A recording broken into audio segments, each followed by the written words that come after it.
A mid-flight catastrophe strikes Burkina Faso's president, Ibrahim Traoré, when his private aircraft is compelled to make a perilous emergency descent. As anxiety skyrockets and confusion reigns, pressing questions emerge. What precipitated this event? Who else was on the plane?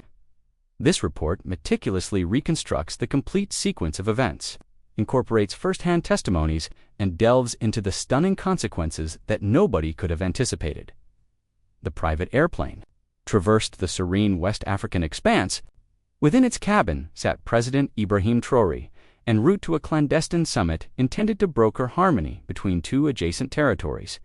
It was an exceptionally sensitive undertaking. A mere 7 trusted individuals accompanied him, including his advisors, a physician, and his head of security, Captain Dio. As the sun began to dip below the horizon, Traoré, positioned by a window, was gazing at the cloudscape when, abruptly, an engine began to shudder. A jarring metallic thud resounded, followed by another, and then an unnerving quiet. The cabin lights wavered as the aircraft lurched downward. For the first time in many years, the leader, a man forged by military discipline, experienced a profound sense of helplessness. The pilot's strained voice crackled over the intercom. "Mr. President, we have lost power to both engines." Commencing an emergency landing, the interior of the plane descended into pandemonium. Documents scattered, and one of the guards became physically ill. Traoré, however, remained composed, one hand clutching the armrest tightly while the other rested over his chest. He muttered a quiet prayer. Captain Dio crouched at his side. "Sir, our chances are slim," he stated grimly. Traoré responded with quiet resolve. "If this is my end, let it be as a man who sought peace, not one who pursued war." The aircraft started its rapid fall. On the ground below, no one was yet aware that the president of Burkina Faso was in grave peril, and the window for survival was closing.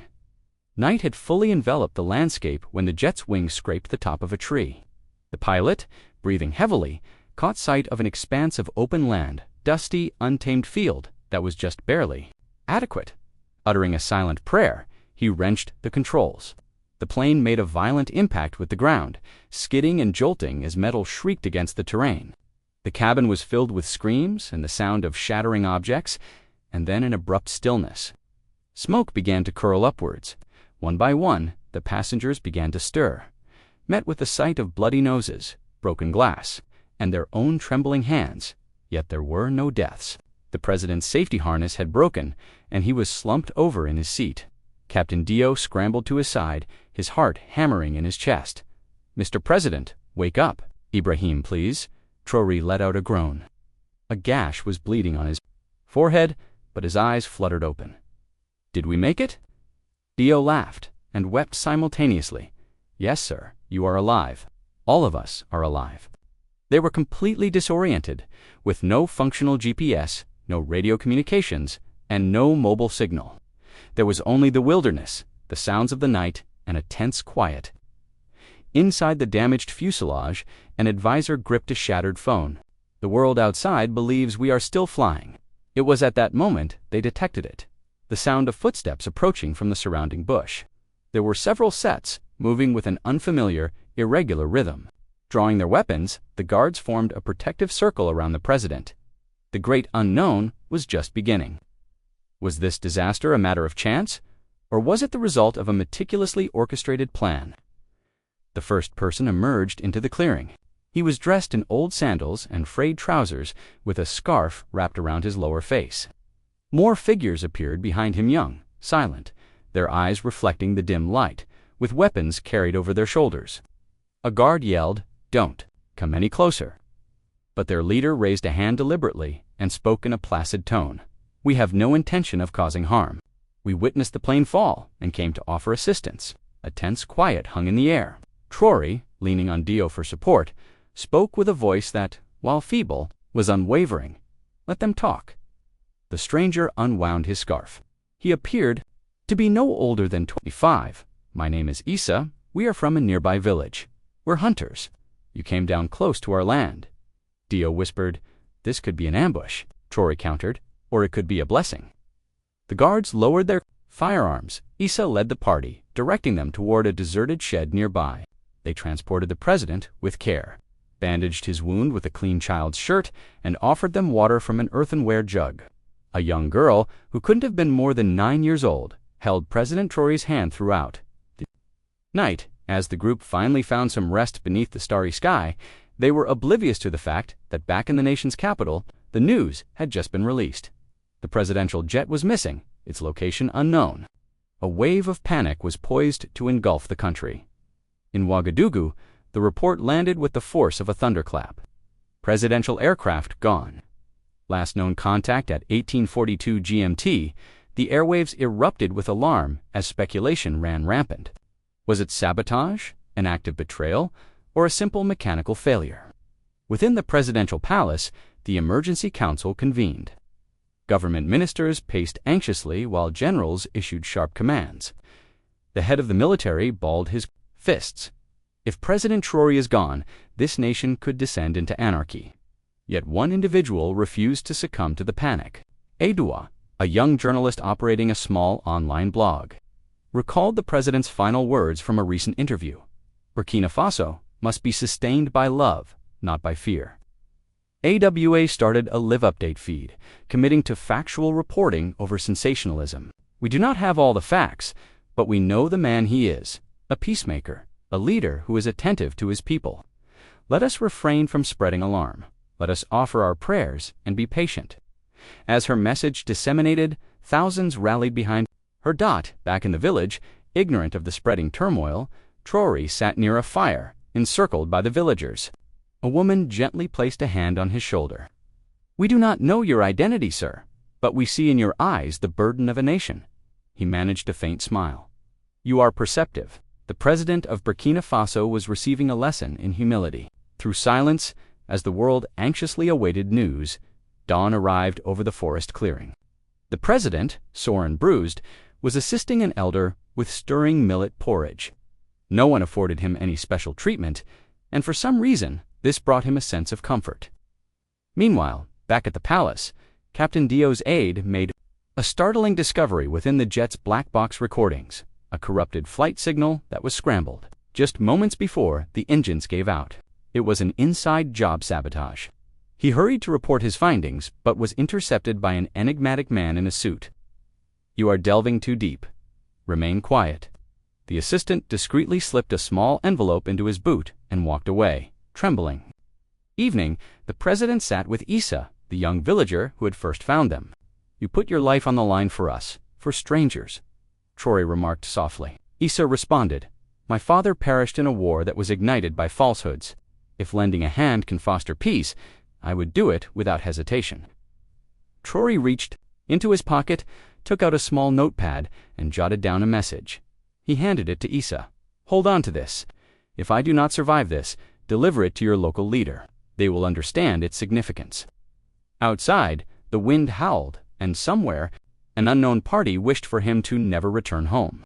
The tranquility was short-lived. Shortly after midnight, flames burst forth near the village perimeter. A hut was consumed by fire, and then another. Panic ensued. Children fled barefoot, women desperately threw sand on the blaze, and men grabbed whatever they could find to combat the flames. Traoré, despite his own injuries, limped into action to help carry water. "Form a line." His voice, calm and authoritative, sliced through the pandemonium. Issa's younger brother was unaccounted for. The boy had left to get water just before the fire broke out. Captain Dio plunged into the thick smoke without a second thought. "I will retrieve him." Moments later, Dio re-emerged, cradling the weeping child. Both were coughing and covered in soot. The villagers looked on, amazed not only by the act of bravery, but also by the sense of solidarity. They were still unaware of Traoré's true identity, but they recognized a man who did not cower behind protect as a man who stood with them in their time of need. Later, a hushed conversation took place between two elders. "This stranger," one said, "he has the bearing of a king." Far off, beyond the trees, hidden eyes were watching. Not everyone was pleased that the president was still alive. The subsequent move was destined to change everything. The morning mist drifted gently over the charred edges of the village. The scent of smoke lingered, yet the community had endured, thanks to the courage of the strangers. The president, resting beneath a baobab tree, was approached by the village chief. "You helped save us," the old man declared, "but your eyes tell a deeper story. Who are you?" In reality, Traoré paused. For days he had kept his identity concealed, not from apprehension, but to experience what his people experienced, to exist without titles, to simply be a man. He rose to his feet slowly and turned to the assembled villagers. "My name is Ibrahim Traoré." A profound silence descended. Some people blinked in disbelief, others gasped. The chief's walking stick fell from his grasp. You are the president." Awa, the young journalist who was watching through a video feed on a soldier's satellite phone, broke into tears during her live stream. "He is alive, and he is still among the people." The entire nation collectively began to exhale. However, unknown to them, a formidable faction in the capital was not celebrating his survival. His return threatened to unveil their entire conspiracy. "We must complete what we initiated," a voice decreed in a shadowy office before he has a chance to talk. Far away in Ouagadougou, Awa's live stream had garnered over 2 million viewers. She had become the voice of reason amidst the chaos, and her feed was the sole reliable connection between the president and the rest of the world. "He is injured, but alive. The village rescued him." But then, her screen went dark. Her office was being raided, laptops smashed, cables severed. No more broadcasts, a man commanded. "From this point on, we control the story." AWA was forcibly taken to a small room. Meanwhile, Issa, the young village boy, held the note the president had entrusted to him. Traoré called Issa to his side. "May I use your radio?" The village's old wartime radio crackled to life, emitting static and then faint voices. Traoré depressed the transmit button and uttered 5 words. "This is Ibrahim Traoré speaking." Across the airwaves, soldiers stopped in their tracks. Pilots held their breath, and the capital's control tower staff stood in stunned silence. The true president was alive, and the entire world now knew it. But in that very instant, at a military base, a covert unit was being mobilized. They possessed a map, a specific location, and a single objective: bring him in, dead or alive. The moon was high and full when the first gunshot broke the stillness of the trees. Traoré recognized it immediately. This wasn't the work of bandits or rebels. It was a team of professional assassins. "Get the villagers and flee," he commanded Dio. "No, sir, that is an order." Captain Dio turned to Issa and the others. "Go south. Follow the course of the river. Do not stop." Traoré, though wounded, seized a fallen tree limb to use as a crutch and vanished into the dense undergrowth. Alone, the beams of helicopter searchlights sliced through the darkness above as the sound of barking dogs echoed in the distance. The pursuit had commenced. Each step was agonizing, each breath a searing pain, but he pressed on. This was no longer just about his own survival. It was about safeguarding the truth and protecting the very people who had protected him. Back in the capital, the truth that AWA had uncovered before her capture was leaked. The jet's crash was no accident. The president's plane had been sabotaged by a member of his own inner circle, and now that individual wanted him eliminated for good. Traoré finally collapsed beneath a tree, bleeding, exhausted, and cold. He looked up at the stars and whispered, "God, do not let my life end here. Not yet, not before the truth is revealed." In a secluded office deep within the Ministry of Defense, a man known only as Colonel NS leaned back in his chair. The live streams had been terminated. AWA was imprisoned, and the helicopter unit had reported no trace of the president. "He will not make it out of the forest," he mumbled to himself, "and even if by some miracle he does, he won't escape alive." Colonel NS hadn't always been this way. He had once looked up to Traoré, but his ambition had corrupted him. He was threatened by Traoré's dedication to the poor and his affection for the common people. It made him a liability to the elite. Traoré embodied a change that threatened their hold on power, so the colonel took action. Sabotaging the aircraft was merely the start. But, unbeknownst to him, AWA had succeeded in whispering a single sentence to a guard before she was taken away. "Tell the world he is alive." That guard, moved by her fortitude, slipped a USB stick into his boot. It held the proof: flight logs, clandestine emails, and a voice recording from Traoré made just hours before the crash. "If anything should happen to me, let the people know. I did not fall. I was pushed." The clock was ticking. The truth was about to surface, and the world was paying attention. In a dusty cell below a government building, Awa lay on a sparse mat, bruised but filled with a fiery resolve. She recalled her father, who had been killed during a protest years earlier, whispering, "Speak out, even if your voice trembles." This memory fueled her courage. That night, a young female soldier entered her cell. Her name was Sophia. She was only 23 and had enlisted in the military to defend the people, not to oppress them. "You are Adwa, aren't you?" "Yes." "I trust you." Sophia had viewed the footage before it was erased. She had heard the president's voice on the radio, and she knew in her heart that this was not merely politics, it was an act of treason against the nation. "There is a secure contact," Awa whispered, "my cousin in Ghana. He can disseminate the files." The following morning, Sophia smuggled the USB drive out in a tea container and vanished. By that afternoon, a Ghanaian journalist sent out a tweet, breaking, "New files indicate President Traoré's jet may have been sabotaged." #chaos, #pray for Burkina, the hashtag quickly became a global trend. In a matter of hours, news organizations, world leaders, and ordinary citizens were clamoring for answers. But back in the forest, President Traoré was unable to walk any further. He collapsed once more, alone. Then he heard a voice. "Mr. President, is that you?" It was Issa, the same young boy President Traoré had ordered to escape with the other villagers. But Issa had not gone far. "I could not abandon you," he said, his eyes wide with concern. He had tracked the footprints, the broken twigs, and the scrap of torn cloth caught on a thorn bush. Now, Issa knelt beside the bleeding president, offering a folded cloth and a bottle of water from a stream. "I brought these for you." "Why?" Traoré asked, his voice barely a whisper. "Because my father taught me that a man who defends the vulnerable should never be left to fend for himself." The president attempted a smile through his pain. Issa helped lift him onto his back, straining under the man's weight.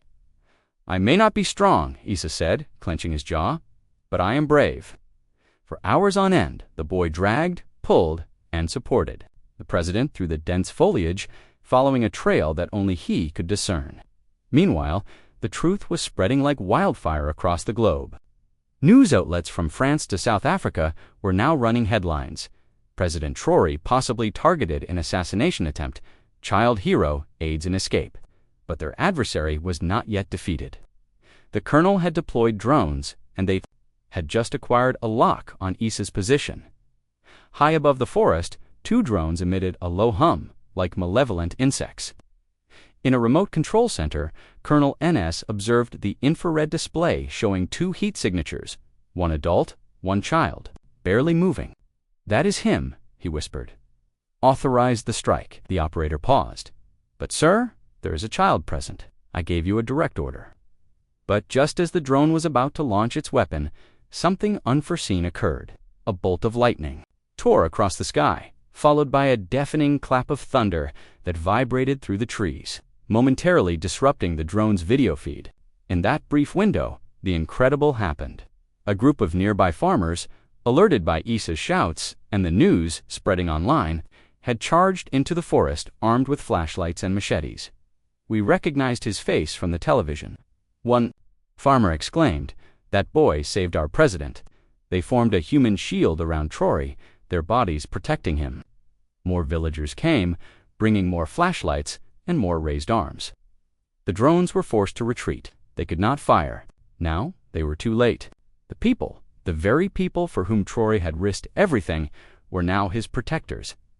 As dawn broke over Burkina Faso, a photograph began to circulate online. It depicted President Traoré lying feebly on a makeshift stretcher, caked in mud and wrapped in a villager's faded garment. Beside him, Issa held his hand firmly. The image went viral, captivating the world. "This is more than a leader," one post declared. "This is our father, our son, our hope." World leaders from Ghana, Senegal, and even parts of Europe issued public demands for a full explanation. France 24, Al Jazeera, and BBC Africa broadcast the footage recovered from the USB drive. The voice recording played on a continuous loop. If I fall, let it be known. I did not fall. I was pushed. Protests ignited in Ouagadougou and spread to other cities. People carried candles, photographs of the president, and signs with the message, "He stood for us, now we stand for him." Meanwhile, an air ambulance arranged by a coalition of West African doctors landed near the village. But when they got to Traoré, he was barely conscious. "He's in shock," a medic reported. "We need to transport him immediately." Issa would not release his hand. "Is he going to die?" he asked. There was silence. Then Traoré's eyes fluttered open, just barely. He whispered back. In the capital, a group of journalists had convened for a live press conference. Sophia, the courageous soldier who had aided Awa, had smuggled in the last piece of evidence. An internal memorandum signed by Colonel NS authorizing an aerial asset interception under a fabricated pretext. The room fell silent. Awa, standing next to her, took the microphone. They tried to eliminate a man who prioritized rice over riches. Schools over speeches, a man who walks alongside his people, not above them. Just as the press corps erupted, the doors of the room burst open. 6 armed guards entered, followed by the Minister of Defense himself. "Colonel NS is being placed under arrest for high treason," the minister declared, "and President Traoré is alive." The room exploded with applause and tears. Traoré, still recuperating in a hospital bed with Issa asleep in a chair beside him, watched the broadcast on a small television, his eyes filled with tears, not because he had survived, but because his people had raised their voices. They had refused to be silenced. They had become his shield. And for the first time in a very long while, he smiled. "The truth," he whispered, "is more powerful than any aircraft." Inside the military hospital, a hushed atmosphere prevailed. The soft beeping of machines and the quiet movements of nurses were the only sounds. Outside, crowds gathered in silent prayer. But within the intensive care unit, young Issa sat on a plastic chair, keeping watch over the man he had once known only as a soldier, as he battled for his life. Traoré had fallen into a coma. His body was exhausted, his breathing shallow. "Why him?" Issa murmured. "He was only trying to help people." A nurse attempted to lead him from the room, but he shook his head. Instead, the small boy climbed onto the hospital bed, curled up beside the president, and began to whisper into his ear. "Please wake up. Burkina Faso still needs you. I still need you." And then he did something no one foresaw. He removed his most treasured item, his late mother's old bracelet, and fastened it around Traoré's wrist. "She always said, 'This keeps a person safe,'" Issa said quietly. Hours went by. The monitors blinked steadily, and then a faint, weak squeeze. Issa froze. He stared at the president. His fingers had twitched. Doctor nurses came running. The impossible had just occurred. Ibrahim Traoré had returned. Within 24 hours, the hospital grounds were swarmed. Farmers, students, mothers, and children, thousands had gathered, holding candles, flags, and signs that proclaimed, "Traoré, our hope. You stood up for us. Now we stand for you." In the capital, the interim government declared a national day of unity. Journalists wept. On live television, in a world filled with leaders who flee from danger, one anchor commented, "Traoré walked into the fire for his people." He had not yet spoken. He was still too weak. But he was able to sit up, and the first thing he asked for was, "Where is the boy?" Issa ran into the room and directly into his embrace. This time, it was Traoré who wept. He held the child tightly and whispered, "You saved my life, little warrior." That evening, with the entire world watching, Traoré delivered a brief video. A statement from his hospital bed, "I am alive because of my people, because of your love, because of a child who had faith. Burkina Faso is not defeated. We are rising." No speech had ever resonated so deeply with the nation. 1 week after the crash, President Traoré walked out of the hospital. Not in a presidential motorcade, not with blaring sirens, but side by side with Issa holding his hand. There were no guards, no barriers, only people. Tears streamed freely as he moved through the crowd. Elderly women knelt to touch his feet. Young men lifted him onto their shoulders. Children sang songs. He paused, lifted Issa onto his shoulders, and declared, "This boy taught me something profound. True strength is not found in jets or in titles. It is found in serving others. That night, from balconies to remote villages, the entire nation lit candles. Across the globe, millions followed the unfolding story, not as a narrative of power or politics, but as one of the heart. In a week filled with terror and tears, the one thing that shone brightest was love, the love of a child. The love of a nation, a love that had pulled a leader back from the brink of death. My dear viewers, if this account moved your heart, even in the slightest, please leave a comment below. Let us know what part of the story brought you to tears. Like this video if you believe in genuine leaders such as Ibrahim Traoré. Subscribe to our channel if you desire more stories that elevate your spirit, touch your soul, and serve as a reminder of what true courage entails. And please, share this video with someone who still has faith in humanity. Together, let us pay tribute to those who lead not from a position of power, but from a place of love.